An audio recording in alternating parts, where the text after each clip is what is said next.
Hi everyone, looks like we are live, and as you can see, Christmas is coming up very soon, so I have a little bit of a Christmas decoration here.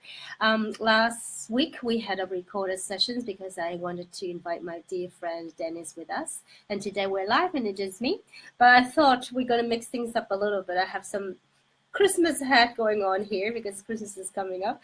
And in fact, that's why I'm a little bit late because I'm trying to fix up this hat. So I know I'm a bit too soon, but this year is the first year we have a baby with us that is going through Christmas. So slightly excited. So anyway, today's topic is really about fear and how to live without fear and uncertainty. So this topic came to me last week and I really want to talk about this. I don't think I have talked about it before. And I think in many different spiritual teaching or religious context, you probably have heard about it's all illusion, fear is all illusion, this is unreal. So, and so what does it really mean? I mean, sometimes the fear that we experience is very real. So what does it mean? Here's the thing. When you think about it, if you are familiar with A Course in Miracles, and in that, I mean, at the very beginning, it talks about only love is real, nothing else exists. And obviously, in that teaching, love, opposite of love is fear. And so if only love is real, then fear obviously doesn't exist, it's unreal. Now, in the Buddhist sense, we talk about illusions a lot as well. Like we're all in a dream, so it is all illusions, and therefore we must see beyond. And I mean, when I first heard about this concept when I was little, my background is Chinese, so obviously we have more influence from the Buddhism when I was growing up. And so when I heard about, they say everything is illusion, it's just like a dream. I'm like, it's not true. Like it's real. Like what I see physically in my world, what I can touch, what I can smell, what I can sense, it is very real. What do you mean by it is unreal? So when you think about it, what enlightenment really means is that it's a shift in perception from the physical world to the spiritual realm. So what we perceive in the physical world, it is real in terms of how we experience it in our senses in this way. If we are identified with the physical, but if we identify with the spiritual or our conscious mind, in fact, these are all illusion. So obviously, we are not enlightened being constantly all the time. If we are lucky, we will be, having most of the day feeling like an enlightened person. But very often that we don't. Like during the day, we find ourselves not feeling like that. So one of the things is that to maintain that state, obviously we talk about, in any serious spiritual practice or teaching, there will be meditation, quieting the mind. That's one way of practicing so that you have more opportunity, like more chances, more percentage of your time that you act more like an enlightened person, where you can identify with the spirit more with the physical body. But what I find for me to understand it easier is that, when you wake up from a dream, the dream obviously is an illusion, it's not real, but the feeling of the dream is very real. Like you may sweat, you may feel scared, that feeling is very real. So in a cause and effect sense, the effect of the dream is still very real on you. You may decide that something you need to solve, there's something really bothering you, you may need to deal with, or even you just work up a sweat. That is still very real. So, and sometimes if you think about in the Matrix, it's all in a dream also. That what they mean by illusion is that you are in another world. When you identify yourself, not just the body, but also in spirit, then you look at these things differently. I think you become less attached to what you can see and what defined in the physical world really is. You will be more detached to the outcome in that sense, that sometimes, these are all worldly matters, but then in spirit, we are all in whole, we don't lack. Because sometimes the biggest fear we have, a lot of times is you feel of not having enough, maybe job insecurity, not finding love, or not able to do what you want to do. There's a sense of lack. And in the physical world, it can be very true. You don't get the thing you really wanted. But in a more spiritual sense, if you think about it in this way, then you actually don't lack anything because you're already complete. What it is really here, it's about having spiritual lessons and spiritual growth. And in that sense, and also when you leave the world plane, it's like what we have in the physical body is like a suit of clothes. When we pass over, when we die, all we left behind is just dust. That's very also Buddhist in its thinking. What left behind, it's only the memory or a soul continue, and but our physical body doesn't. And in that sense, those things are unreal too, because then when you go, it all don't matter anymore. But your spiritual growth, your lessons, the love you experience, those things are real and they matter. Your soul growth matters. So I think first of all, I guess I begin to talk in a way, talking about what really fear is, and why many religious teaching talk about fear being an illusion. Now, but I'm also understanding that, a lot of times concerns that we have and problems we face doesn't feel like illusion. If you lose a job, you lose a job and you have immediate concerns with your well-being, or if you're concerned about finding a romantic partner, you haven't met the person, sometimes it felt really real. You felt alone and you feel not sure about whether you could ever find someone that you can be with. Those feelings are really real. Even though we can say in the big scheme of things, if you identify with the spirit, it's not just physical body, those are illusions. But the feeling, it's real. So it will still affect our behavior, affect our well-being. So what do we do with it in that sense? I think one of the things, I may sound like a broken record in that sense, a lot of times it's really thinking about what to do each morning. Do you actually practice, meditation, or do you journal or walk or do something that really connect to your soul, where you can really stop all the chatter and the noise and really connect to who you are, connect to the universe, connect to God, if that's the language that you're comfortable with. And having the sense of that love is the only thing that is real, and we are all connected in this universe, in our consciousness. So when you actually take time in the morning to get rid of the noise, to really center yourself and think about bigger concepts like this, what actually is natural, what is actually normal. In fact, often it's something that we need to promote, meaning that it's not something that we tend to do. You don't need to promote, oh, please get a coffee in the morning. People naturally go and get a coffee because it's also automatic. That's what normal. A lot of people just do it. But if you talk about meditation, having a morning ritual, not everybody has it. So what is the normal and natural now? Maybe actually it's not the thing that I would say that's supposed to be normal and natural. For me, the most natural thing is that if you wake up in the morning, if you connect to who you are before all the illusions, all the fear, all the other things, what you want, what other people want sets in. So I guess when you have that kind of practice, you have a stronger muscles in that sense to deal with whatever comes your way, whether the fear may not creep in so much because, okay, you may have lost a job, but it may mean that you have a new opportunity opening up for you, or, or if you haven't met the right person before, it's because you were improving yourself, you are learning from your mistakes. The next one, when next one comes, you will be ready, so you won't blow it. So if you have that mentality, obviously you will handle the situation very differently. And the difference may be huge. When you're prepared, when you're ready to inhabit the space, when someone walks in, you are different because the energy you carry, the space you inhabit, as I said, is different. And people just say, there's something about this person. There's the energy, where the talk conversation may flow better. And it all comes from being ready in the morning. And I think that if you have that kind of spiritual practice in the morning, you tend to have a stronger resistance towards having the fear creeping in.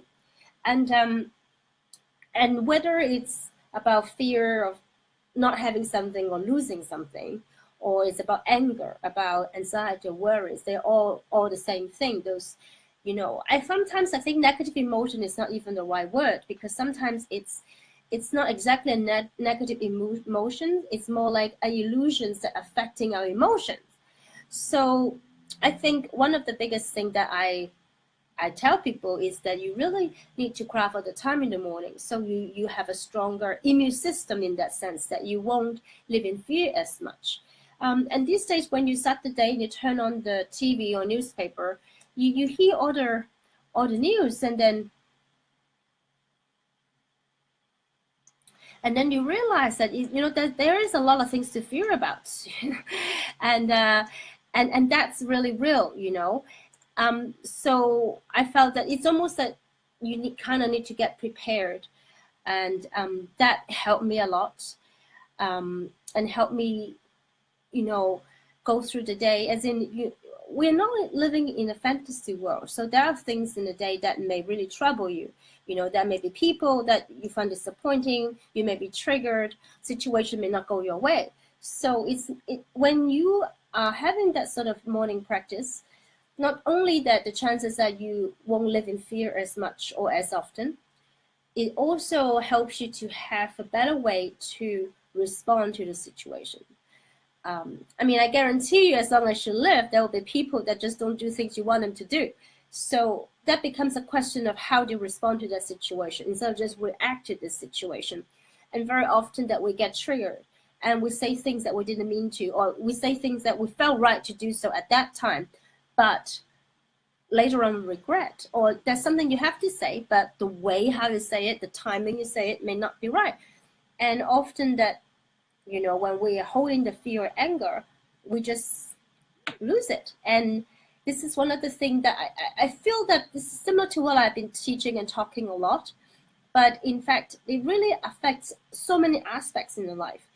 Because, to tell people stop living in fear, it's all illusion, is one thing, but how practical to deal with it and why we live in the fear in the first place is because, we wake up when we bombarded with world news that usually report tragedy or things that doesn't seem right, unfair, injustice, or natural disaster. That's what they call have news value. But you hardly open, turn on the radio or TV or internet, and then you hear amazing good story that show champion humanity, or you don't really have a good news network, whenever you turn on the TV.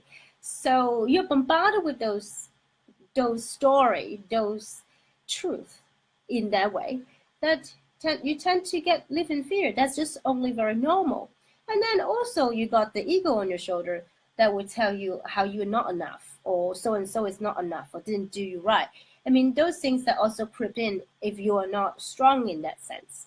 What I mean strong is that you wake up in the morning and then something happened and then you immediately react to it. That you say you read an email and you're like, oh my God, why he talked to me like this? It's just not right. I just didn't like the way that he talked about it, or things like that. And why he sent me a text message instead of calling me or coming in to see me in person. You become very reactive, and it may not be the whole truth, but we often don't have that practice or strength to take a step back and hold back and say, sit on it and don't get so overreacted so quickly.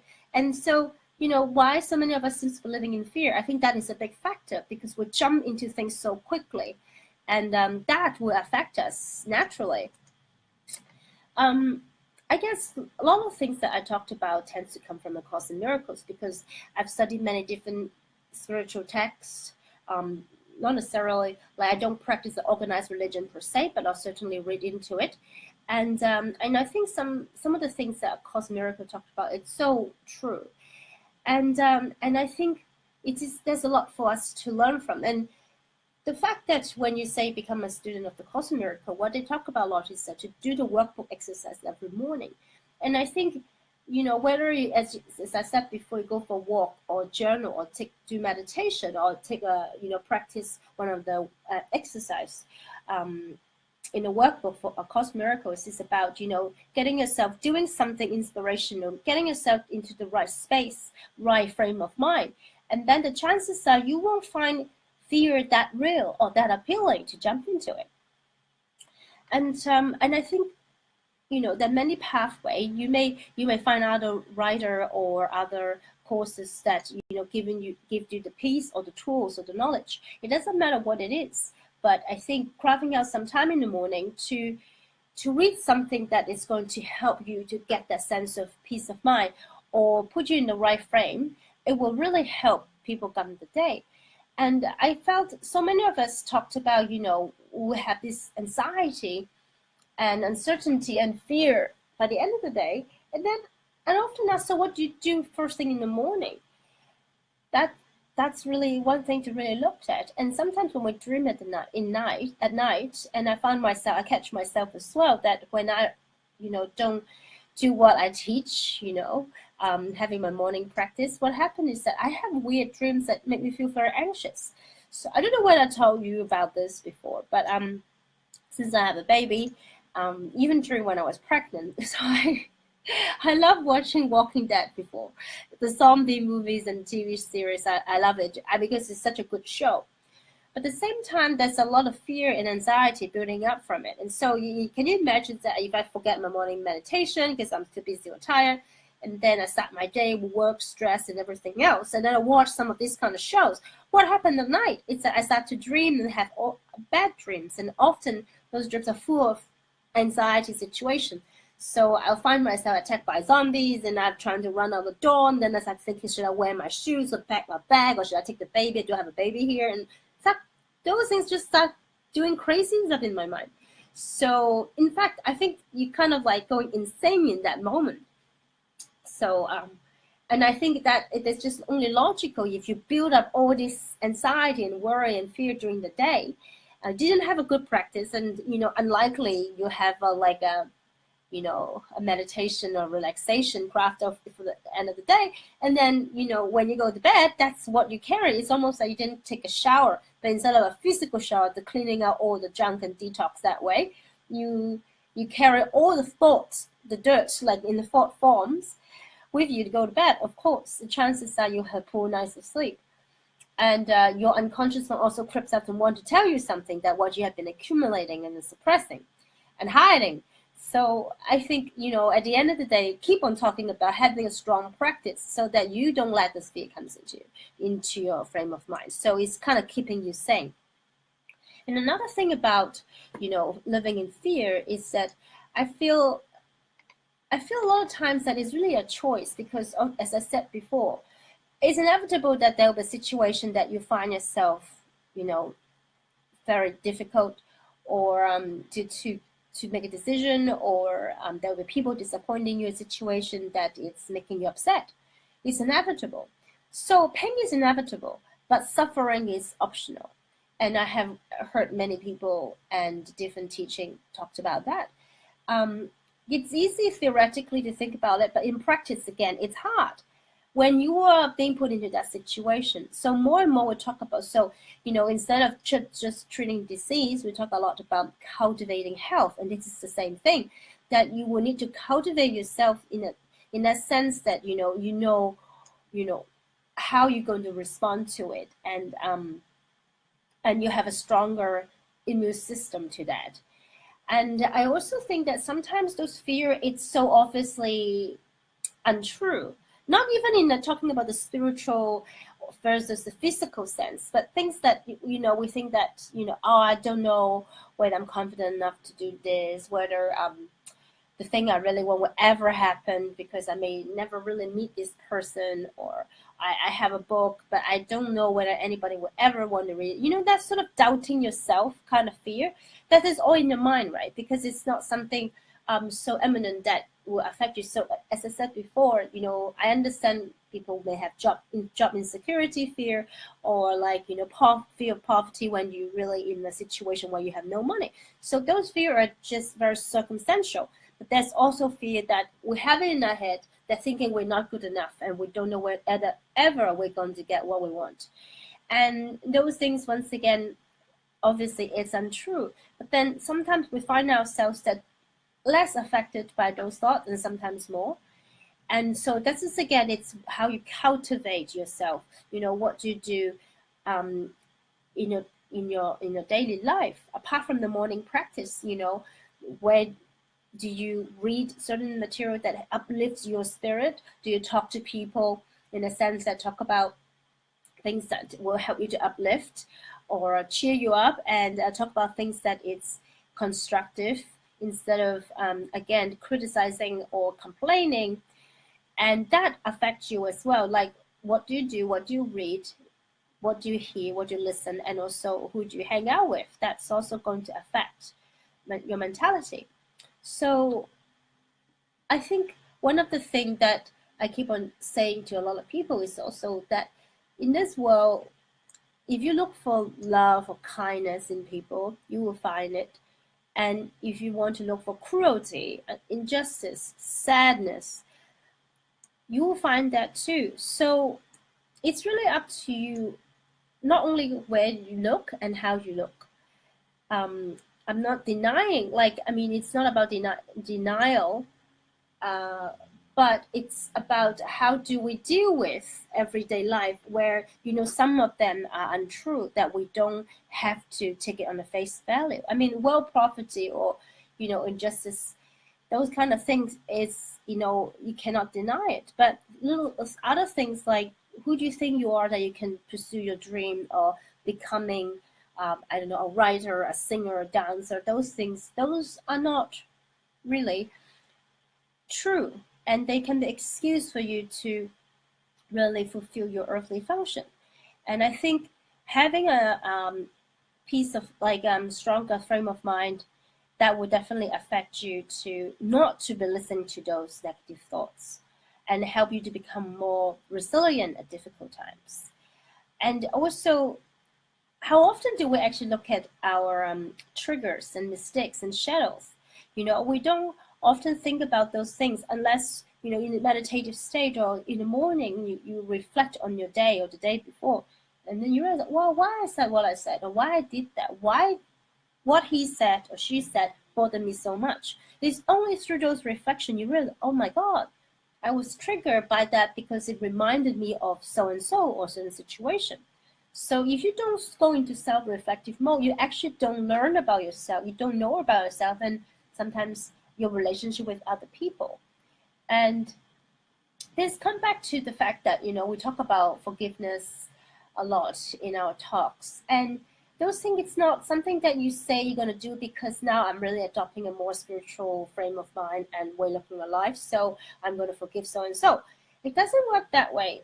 I think a lot of these things that we talk about a lot out there, it takes time to really cultivate it in us, that it's not just inner knowing, but you actually practicing it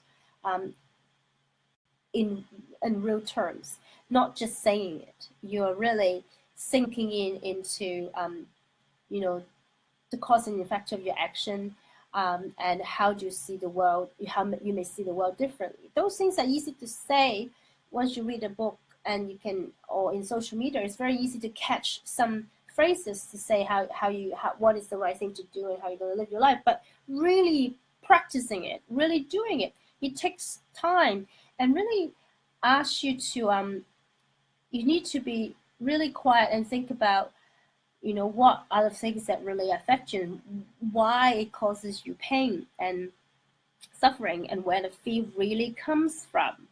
And those things doesn't just easily appear, and it has to come from, you know, a space where you're really honest to look into it. And that again, you know, if we spend all this time running around busy without having some time for ourselves, it's very hard to discover those things. So I think this is one of the things that I find it really important in our daily life. Another thing that is slightly different in that sense, it's about playing small. You know, I hear a lot of people talk about this these days, about uncertain about who we are, whether, you know, say you were drawn to be a musician or a healer, and maybe things didn't go your way in the first 2 months, or you find it hard to start a business or a practice, or you don't know whether you're good enough to do whatever that is that you need to do. And when we have those doubts, when those doubts set in, we tend to, you know, take a step back because, you know, we don't know whether this is something that we're meant to do. And then we're worried that, we may never succeed in what we want to do. And often it is something, again, that we so subscribe to the success overnight, or we perceive the form or shape of what, success supposed to be. And without really tuning in and thinking, how is that I can mostly be helpful with whatever I'm producing, and why is that I really want to do what I say I want to do. Once you're really clear about your purpose and what is your unique function, or some people call it the life purpose or soul mission, whatever that is. Once you become really clear about what you're meant to do, I'm not saying it's exactly entire life, but at least for now, once you become clear about it, you have it. It feel easier. You feel less that you just need to accomplish this all by yourself on your own, and otherwise that is all a failure. Because if you know that this is your life mission, this is your soul contract, one way or the other, you'll be supported, you will be helped. And it may be different shape or different form or different time than you expected, but if you're honest to this, and if you keep going with it, you will fulfill that role. And therefore there's no need to think about whether you are too big or too small in what you do. You just need to do what you are here to do.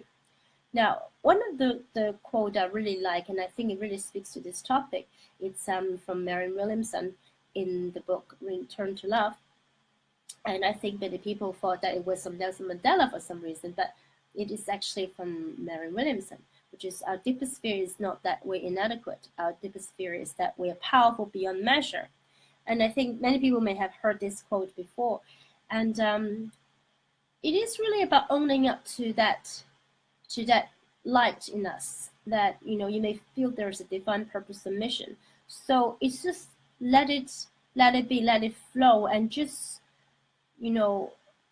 ask yourself, instead of who am I to be brilliant, who am I to be fabulous and talented, you need to know that you are who you are not to be.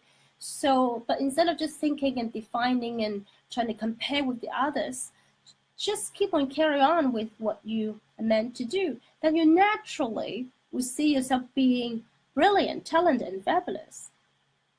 And maybe I should finish the quote as well, because I think this paragraph is so beautifully written. It says, at the beginning it says, our deepest fear is not that we're inadequate. Our deepest fear is that we are powerful beyond measure. It is our light, not our darkness, that most frighten us. And when you turn on the light switch, darkness disappears. And when there's light shining on something, the dark cannot exist. So once you really turn that on, then there's nothing to fear.